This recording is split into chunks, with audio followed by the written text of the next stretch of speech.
அனைவருக்கும் வணக்கம். ஸ்டூடெண்ட்டுடைய ஆதார் ஸ்டேட்டஸ் நம்மளுடைய ஸ்கூல் வெப்சைட்ல ஸ்கூல் ஐடியிலே இருக்குது. நம்ம அதில் போயிட்டு எந்தெந்த ஸ்டூடெண்ட்ஸ்க்கு இன்னும் ஆதார் அப்டேட் பண்ணாமல் இருக்குது அப்படின்றத செக் பண்ணிவிட்டு அந்த ஸ்டூடெண்ட்ஸ்க்கு நம்ம ஆதார் அப்டேட் பண்ண சொல்லணும். ஆதார் இல்லாத ஸ்டூடெண்ட்ஸை ஆதார் எடுக்க சொல்லணும். ஸோ அது எந்த இடத்துல போய் நம்ம பார்க்கணும் அப்படின்னு பார்த்தீங்கன்னா, குரோமில் போயிட்டு எம்இஸ் வெப்சைட்டுக்கு போயிட்டு ஸ்கூலோட யூசர் நேம் பாஸ்வேர்ட் போட்டு லாகின் பண்ணணும். ஸோ லாகின் பண்ணோம்னா இந்த பேஜ் வரும். இதில் அந்த 3 லைனை டச் பண்ணுங்க. ஸ்டூடெண்ட், ஸ்கூல் ஸ்டாஃப், அப்ரூவல்ஸ் இதெல்லாம் வரும்.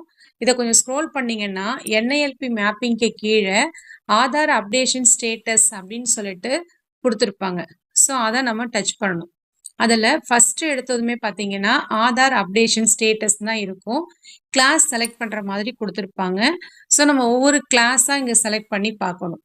ஃபார் எக்ஸாம்பிள் இப்போ 4th செலக்ட் பண்ணுறோம்னா 4th ஸ்டாண்டர்டில் இருக்க students name, EMIS ID, date of birth, Aadhaar number வந்துடும்.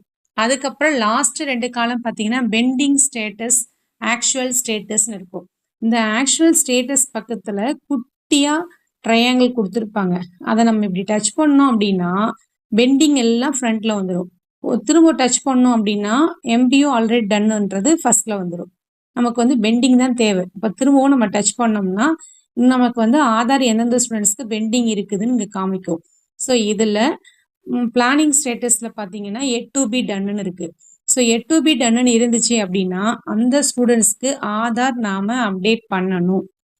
மற்றபடி ஆல்ரெடி டன்னு அப்டேட்டட் இருக்கிறத நம்ம எதுவும் பண்ண தேவையில்லை. எட் டு பி டன்னை மட்டும் நாம் அப்டேட் பண்ணணும். அதுக்கடுத்து இங்கே டேஷ் போட்டிருக்கேன்னா அந்த ஸ்டூடெண்ட்ஸ்க்கு ஆதார் இல்லை, அவங்கள ஆதார் எடுக்க சொல்லணும்.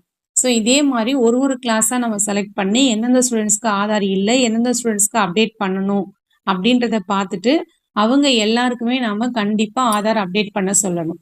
இவ்வளவுதான். தேங்க்யூ.